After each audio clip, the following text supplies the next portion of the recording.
ನಮಸ್ತೆ ಸ್ನೇಹಿತರೆ, ಶಕ್ತಿ ಚಾನೆಲ್ಗೆ ಸ್ವಾಗತ. ಹೇಗಿದ್ದೀರಾ ನೀವೆಲ್ಲರೂ ಚೆನ್ನಾಗಿದ್ದೀರಾ ಅಂತ ನಾನು ಭಾವಿಸ್ತೀನಿ. ಇವತ್ತಿನ ರೆಸಿಪಿ ಒಬ್ಬಟ್ಟು ಹೂರಣದಲ್ಲಿ ಪದರ ಪದರವಾಗಿ ಕರಿಗಡುಬು ಅಥವಾ ಕರ್ಜಿಕಾಯಿ ಮಾಡೋದು ಹೇಗೆ ಅಂತ ನಾನು ತೋರಿಸ್ತೀನಿ. ಒಬ್ಬಟ್ಟು ಹೂರಣನ ಮಾಡೋದನ್ನ ನಾನು ಚಾನಲಲ್ಲಿ ತೋರಿಸಿದ್ದೀನಿ, ಚೆಕ್ ಮಾಡ್ಕೊಳ್ಳಿ. ಅದೇ ಹೂರಣದಲ್ಲಿ ಒಬ್ಬಟ್ಟು ಮತ್ತು ಕರಿಗಡುಬನ್ನ ಮಾಡೋದು ಒಂದು ಹೇಗೆ ಅಂತ ನಾನು ಹೇಳ್ತೀನಿ. ಒಂದೇ ಥರ ತಿಂದು ಬೇಜಾರಾಗಿದ್ದರೆ ಈ ಥರ ಎರಡು ಥರ ಮಾಡ್ಕೊಳ್ರಿ. ಕರಿಗಡುಬು ಕೂಡ ತುಂಬಾ ಚೆನ್ನಾಗಿರುತ್ತೆ. ಇವಾಗ ನೋಡಿರಿ, ಕಟ್ ಮಾಡಿ ತೋರಿಸ್ತೀನಿ. ಎಷ್ಟು ಕ್ರಿಸ್ಪಿಯಾಗಿದೆ, ತುಂಬಾ ಚೆನ್ನಾಗಿರುತ್ತೆ ಕರಿಗಡುಬು. ಇದು ಹೇಗೆ ಮಾಡೋದು ಅಂತ ನಾನು ಇವಾಗ ಹೇಳ್ತೀನಿ. ಅದಕ್ಕೂ ಮುಂಚೆ ಯಾರು ನನ್ನ ಚಾನಲ್ನ ಹೊಸದಾಗಿ ನೋಡ್ತಿದ್ದೀರಾ ಪ್ಲೀಸ್ ಸಬ್ಸ್ಕ್ರೈಬ್ ಮಾಡ್ಕೊಂಡು ನೋಡಿರಿ ಮತ್ತು ಬೇರೆಯವ್ರಿಗೆ ಕೂಡ ಶೇರ್ ಮಾಡಿರಿ. ನಾನು ಒಬ್ಬಟ್ಟಿಗೆ ಹೂರಣ ಮಾಡಿದ್ದನ್ನ ಒಂದು ಸ್ವಲ್ಪ ಕರ್ಜಿಕಾಯಿ ಮಾಡೋಕ್ಕೋಸ್ಕರ ಕರಿಗಡುಬು ಅಥವಾ ಕರ್ಜಿಕಾಯಿ ಮಾಡೋದಕ್ಕೋಸ್ಕರ ತೆಗೆದಿಟ್ಟಿದ್ದೆ. ಇವಾಗ ಅದೇ ಹೂರಣದಲ್ಲಿ ಇವಾಗ ಕರಿಗಡುಬನ್ನ ಹೇಗೆ ಮಾಡೋದು ಅಂತ ನಾನು ಹೇಳ್ತೀನಿ. ಇವಾಗ ನಾವು ಕಣಕನ ಕಲಿಸ್ಕೋಬೇಕು ಕರಿಗಡುಬು ಮಾಡೋದಕ್ಕೋಸ್ಕರ. ಈ ಕಪ್ಪಿನಲ್ಲಿ 2 ಕಪ್ಪು ನಾನು ಮೈದಾ ಹಿಟ್ಟು ತೊಗೊಂಡಿದ್ದೀನಿ. ಒಂದು ಚಿಟಿಕೆ ಉಪ್ಪು ಹಾಕ್ತೀನಿ. ಈಗ ತುಪ್ಪನ ಕಾಯಿಸ್ತೀನಿ, ಬಿಸಿ ಮಾಡ್ಕೋಬೇಕು ತುಪ್ಪನ. ನಾನು 2 ಸ್ಪೂನ್ ತುಪ್ಪನ ಬಿಸಿ ಮಾಡ್ತಾಯಿದ್ದೀನಿ.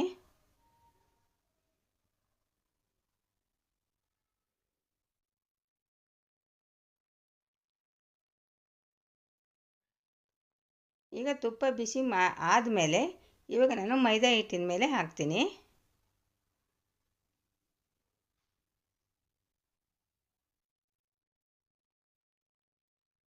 ಇವಾಗ ನೋಡಿ, ಬಿಸಿ ಇರೋದ್ರಿಂದ ಚಮಚದಲ್ಲಿ ಮೊದಲು ಕಲಿಸ್ಕೊಳ್ರಿ.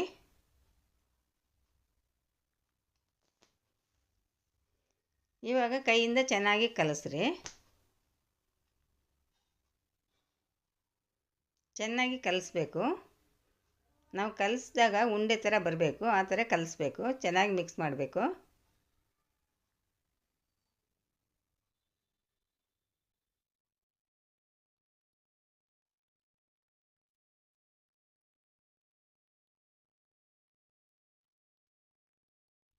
ನೋಡಿ, ಆ ಥರ ಕಲಿಸಿದಾಗ ಉಂಡೆ ಥರ ಬರಬೇಕು.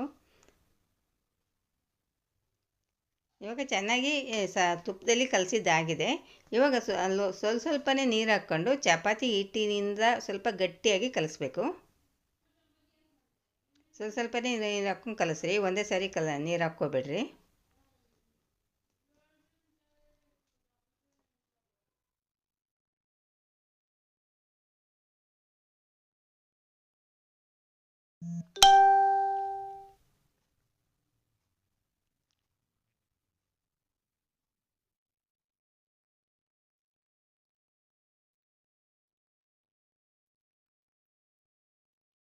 ನೋಡಿ, ಸ್ವಲ್ಪನೇ ನೀರು ಹಾಕ್ಕೊಂಡು ಈ ಥರ ಸ್ವಲ್ಪ ಗಟ್ಟಿಯಾಗಿ, ಚಪಾತಿ ಹಿಟ್ಟಿನ ಅದಕ್ಕಿಂತ ಸ್ವಲ್ಪ ಗಟ್ಟಿಯಾಗಿ ಕಲಿಸ್ಬೇಕು.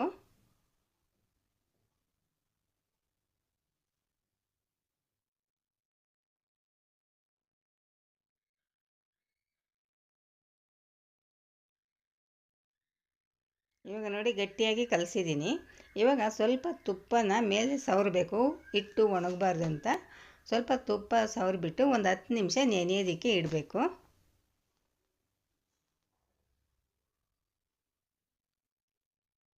ಇವಾಗ ನೋಡಿ, 10 ನಿಮಿಷ ಆಗಿದೆ. ಇವಾಗ ಇನ್ನೊಂದು ಸಾರಿ ಚೆನ್ನಾಗಿ ನಾದ್ಕೋಬೇಕು.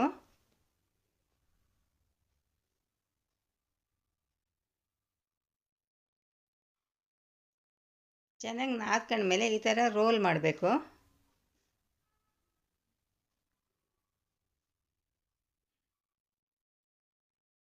ನೋಡಿ, ಈ ಥರ ನಾನು 4 ಉಂಡೆ ಮಾಡಿ ಇಟ್ಕೊತೀನಿ. ಒಂದೇ ಸಮನಾಗಿರೋದು 4 ಉಂಡೆ ಮಾಡ್ತೀನಿ.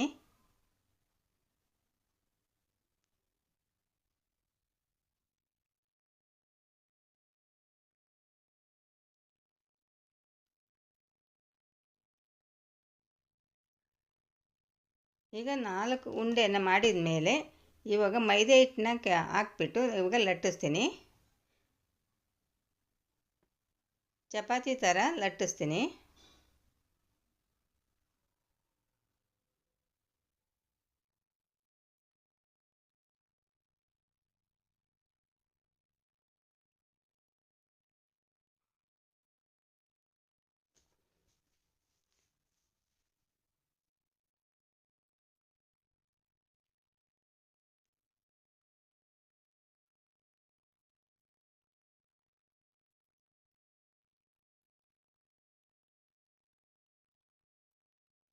ನೋಡಿ ಈ ಥರ ತುಂಬ ತೆಳ್ಳಗೆ ಲಟ್ಸ್ಬಾರ್ದು, ಸ್ವಲ್ಪ ದಪ್ಪದ ಮೇಲೆ ಇರಬೇಕು.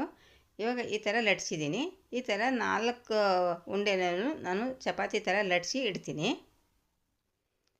ಇವಾಗ ಸಾಟಿ ಮಾಡ್ಕೋಬೇಕು. ನಾನು ಒಂದು ಕಪ್ಪಿಗೆ 2 ಸ್ಪೂನು ತುಪ್ಪ ಹಾಕ್ತೀನಿ. ತುಪ್ಪ ಹಾಕಿಬಿಟ್ಟು ಚೆನ್ನಾಗಿ ಮಿಕ್ಸ್ ಮಾಡ್ತೀನಿ. ಈಗ ನೋಡಿ ಈ ಥರ ಸ್ಪೂನಿಂದ ಚೆನ್ನಾಗಿ ಮಿಕ್ಸ್ ಮಾಡಬೇಕು.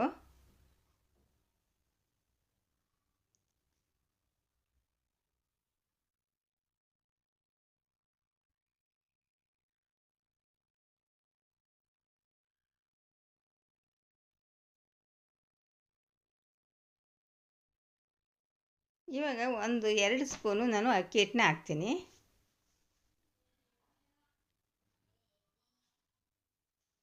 ಎರಡು ಸ್ಪೂನ್ ಅಕ್ಕಿ ಹಿಟ್ಟು ಹಾಕಿದ ಮೇಲೆ ಚೆನ್ನಾಗಿ ಮಿಕ್ಸ್ ಮಾಡಬೇಕು.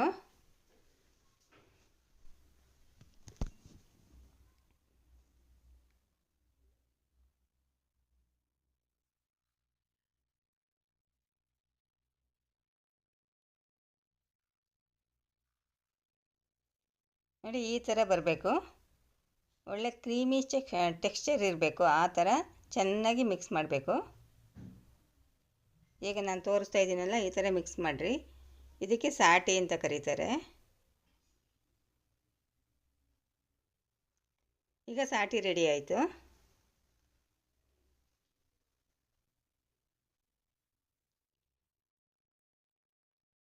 ಇವಾಗ ನೋಡಿ ನಾನು ಚಪಾತಿ ಲಟ್ಸಿಟ್ಕೊಂಡಿದ್ನಲ್ವ, ಅದಕ್ಕೆ ಈಗ 1 ಸ್ಪೂನು ಈ ತುಪ್ಪನ ಹಾಕ್ತೀನಿ. ತುಪ್ಪ ಹಾಕ್ಬಿಟ್ಟು ಎಲ್ಲ ಕಡೆ ಸವರಬೇಕು. ಚಪಾತಿ ಮೇಲೆ ಎಲ್ಲ ಕಡೆ ಸವರಬೇಕು.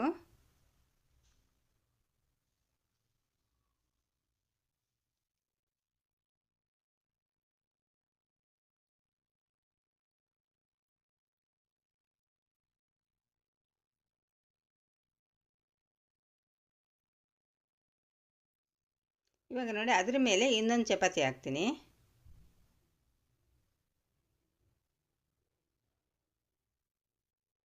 ಈಗ 2ನೇ ಲೇಯರ್ ಮೇಲೂ ಕೂಡ 1 ಸ್ಪೂನ್ ತುಪ್ಪ ಹಾಕಿಬಿಟ್ಟು ಚೆನ್ನಾಗಿ ಎಲ್ಲ ಕಡೆ ಸ್ಪ್ರೆಡ್ ಮಾಡಬೇಕು.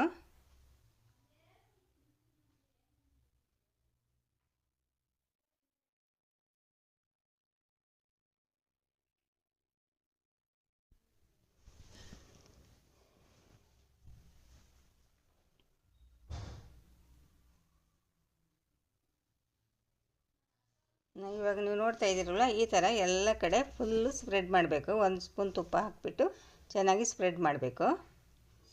ಇವಾಗ ಗಟ್ಟಿಯಾಗಿ ರೋಲ್ ಮಾಡಬೇಕು.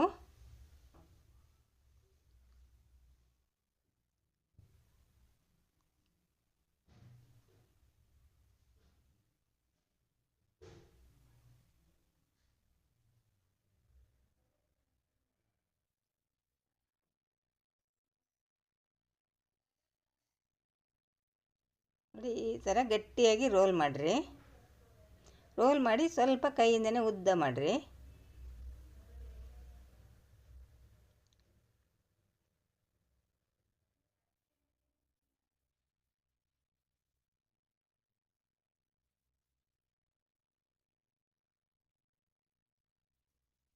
ಈಗ ಇಷ್ಟು ಮಾಡಿದ ಮೇಲೆ ನಾನು ಇವಾಗ ನಮಗೆ ಎಷ್ಟು ಸೈಜ್ ಬೇಕು ನೋಡಿಕೊಂಡು, ಕರ್ಜಿಕಾಯಿ ಚಿಕ್ಕದು ಬೇಕಾ ದೊಡ್ಡದು ಬೇಕಾ ನೋಡಿಕೊಂಡು ಆ ಸೈಜಿಗೆ ನೀವು ಕಟ್ ಮಾಡಿರಿ.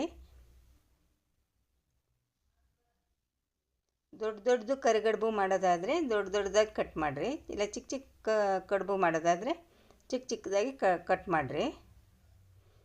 ಈ ಕರಿಗಡುಬು ಸ್ವಲ್ಪ ಚಿಕ್ಕ ಸೈಜ್ ಇದ್ರೇ ಚೆನ್ನಾಗಿರುತ್ತೆ.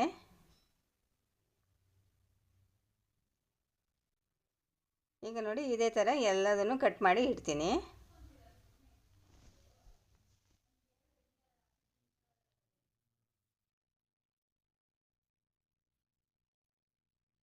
ನೋಡಿ ಎಷ್ಟು ಪದರ ಕಾಣಿಸ್ತಾ ಇದೆ. ಇವಾಗ ಇದನ್ನು ಒಂದು ಪಾತ್ರೆಗೆ ತೆಗೆದಿಟ್ಕೊತೀನಿ. ತೆಗೆದಿಟ್ಟು ಒಂದು ಬಟ್ಟೆನ ಮುಚ್ಚಬೇಕು, ಇಲ್ಲಾಂದರೆ ಒಣಗೋದಂಗೆ ಆಗುತ್ತೆ. ಈಗ ನೋಡಿ ಈ ಥರ ಕೈನಲ್ಲಿ ಪ್ರೆಸ್ ಮಾಡಿಬಿಟ್ಟು ಲಟ್ಟಿಸ್ಬೇಕು. ಆ ಪದರ ಇರೋದು ಮೇಲೆ ಬರಬೇಕು. ಸ್ವಲ್ಪ ಅಕ್ಕಿ ಹಿಟ್ಟು ಇಲ್ಲಾಂದರೆ ಮೈದಾ ಹಿಟ್ಟನ್ನ ಹಾಕ್ಕೊಂಡು ಈ ಥರ ಲಟ್ಟಿಸ್ರಿ. ತುಂಬ ತೆಳ್ಳ ಮಾಡೋಕ್ಕೆ ಹೋಗ್ಬೇಡ್ರಿ.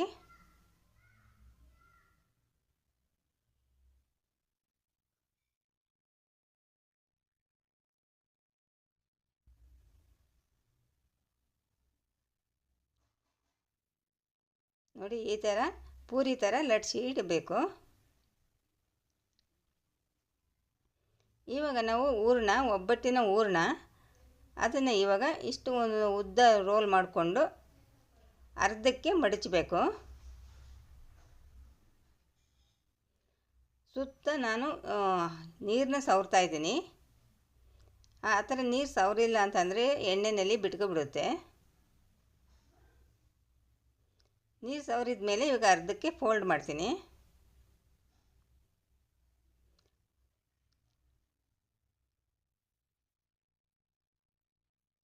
ಫೋಲ್ಡ್ ಮಾಡಿದ ಮೇಲೆ ಈ ಥರ ಪ್ರೆಸ್ ಮಾಡಬೇಕು ಬಿಟ್ಕೊಂಡಾಗೆ.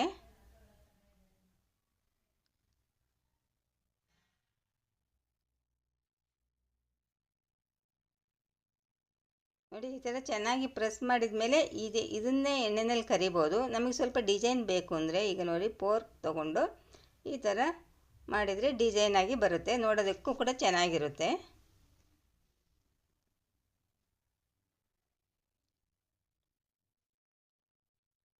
ಇಲ್ಲ ಕರ್ಜಿಕಾಯಿ ಮಾಡೋ ಮೋಲ್ಡ್ ಇರುತ್ತಲ್ಲ ಅದರೆಲ್ಲ ಹಾಕಿ ಮಾಡ್ಬೋದು.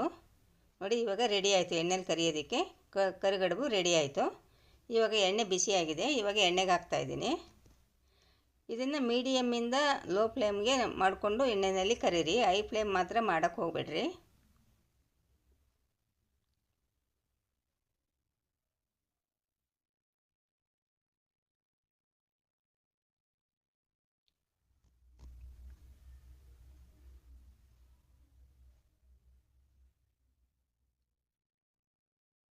ಇವಾಗ ಉಲ್ಟ ಮಾಡಿ ಹಾಕಬೇಕು.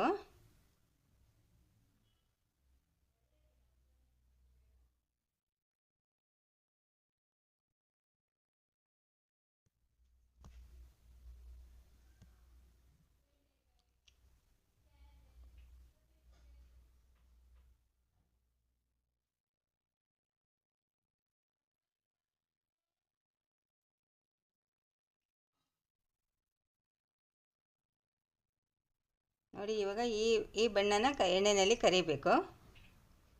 ಕ್ರಿಸ್ಪಿಯಾಗಿ ಮತ್ತು ಕಲರ್ ಕೂಡ ಚೇಂಜ್ ಆಗಿದೆ ನೋಡಿರಿ. ತುಂಬಾ ಚೆನ್ನಾಗಿರುತ್ತೆ. ಎಷ್ಟು ತಿಂದ್ರೂ ಇನ್ನೂ ತಿನ್ನಬೇಕನ್ಸುತ್ತೆ, ಅಷ್ಟು ರುಚಿಯಾಗಿರುತ್ತೆ ಸ್ನೇಹಿತರೆ. ಇನ್ನೊಂದು ಸಾರಿ ಎಣ್ಣೆಲಿ ಹಾಕಿ ತೋರಿಸ್ತೀನಿ.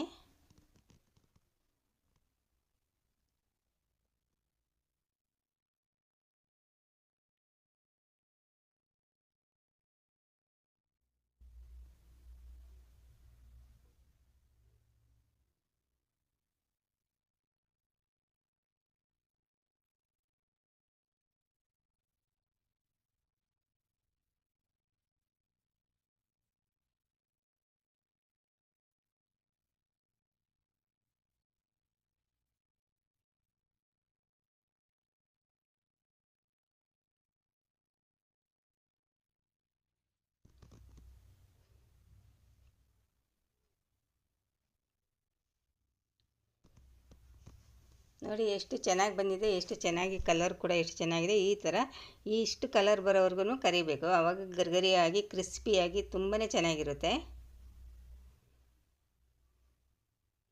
ನೋಡ್ತಾ ಇದ್ದೀರಲ್ವ ಎಷ್ಟು ಚೆಂದ ಕಾಣಿಸ್ತಾ ಇದೆ.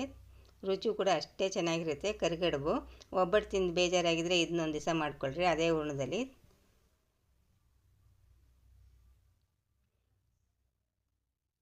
ಇದು ನಾವು ಹೂರಣ ಹಾಕಿರೋದ್ರಿಂದ ಒಂದು ದಿವಸ ಗರ್ಗರಿ ಇರುತ್ತೆ, ಮಾರನೇ ದಿವಸಕ್ಕೆ ಮೆತ್ತಗಾಗುತ್ತೆ. ಮಾರನೇ ದಿವಸ ಮತ್ತೆ ನೀವು ತಿನ್ನಬೇಕಂದ್ರೆ ಒಂದು ಸ್ವಲ್ಪ ಎಣ್ಣೆಗೆ ಹಾಕೊಂಡ್ರೆ ಮತ್ತೆ ಹೊಸ ಕರಿಗಡುಬು ಥರನೇ ಇರುತ್ತೆ.